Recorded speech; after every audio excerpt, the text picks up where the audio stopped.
It was a challenge to try and capture something as iconic as Alcatraz. You know about this. This is arguably the most famous prison in the world, and now you're in it. Just the space, the physicality of it, because it's quite claustrophobic.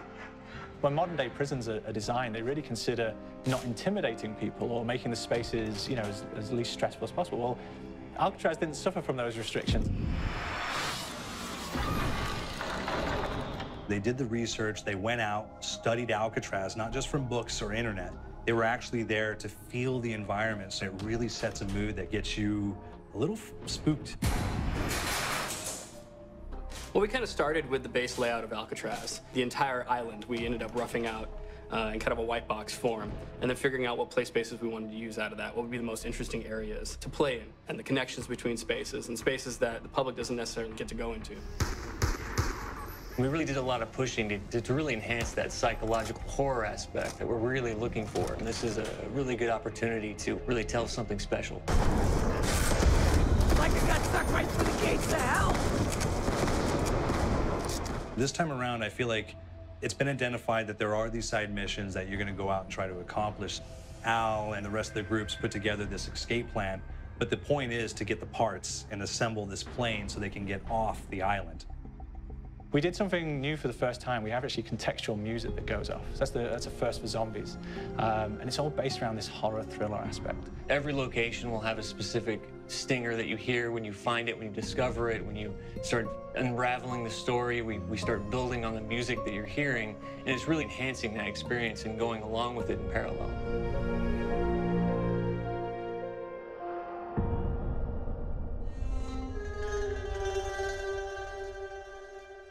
Because we wanted to embrace this kind of horror thriller element, we wanted character actors, guys who could really embody someone and then convey emotion. So that's why we went for guys like LIOTTA, getting in that kind of guy, we wanted a frantic nature. So he plays a character called Billy Handsome, who's this kind of psychopath who would be employed by the mob to kill people in interesting ways. CHAZZ Palminteri, he plays a guy called DELUCA, an old mob boss. Michael Madsen playing Finn O'Leary. He's kind of worked himself from the floor, from the streets. He's got his hands dirty in the blood and the guts a couple of times. And then we had Joe Pantoliano, and he plays Arthur Arlington, who's nicknamed the Weasel. Those guys, they bring a quality and a subtlety and timing that you can't really identify or try to recreate. Bring it on!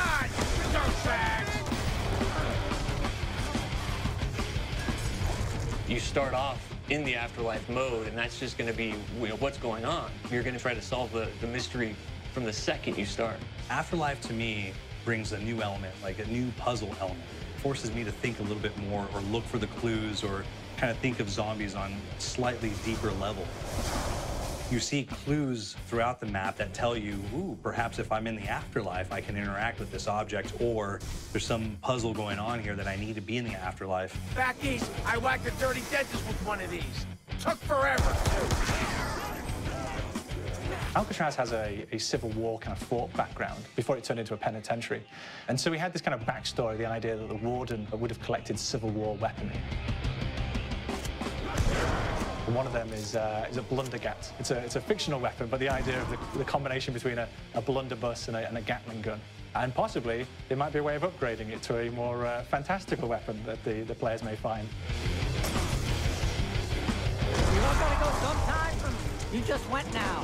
There's one main zombie, one big zombie that's going to come through and wreak havoc on your life. He'll lock down the perk machine, he'll close down the box, so you have to pay to get that open again, so you don't want him to interfere with your process. Now's a good time to pick a fight.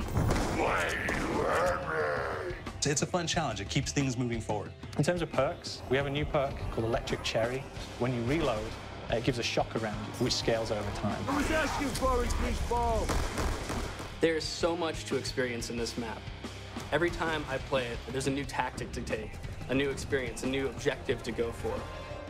But there's also this layer of things that we aren't exactly exposing to the players right off the bat and will need to be discovered.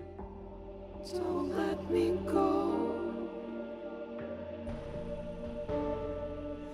Is it the calling we hear? We've got the undead in there, we've got these historical elements, and these fantastic actors all seem to be with peace with each other in this kind of same world. So it's magical, and our team is incredibly excited by it. This is the call.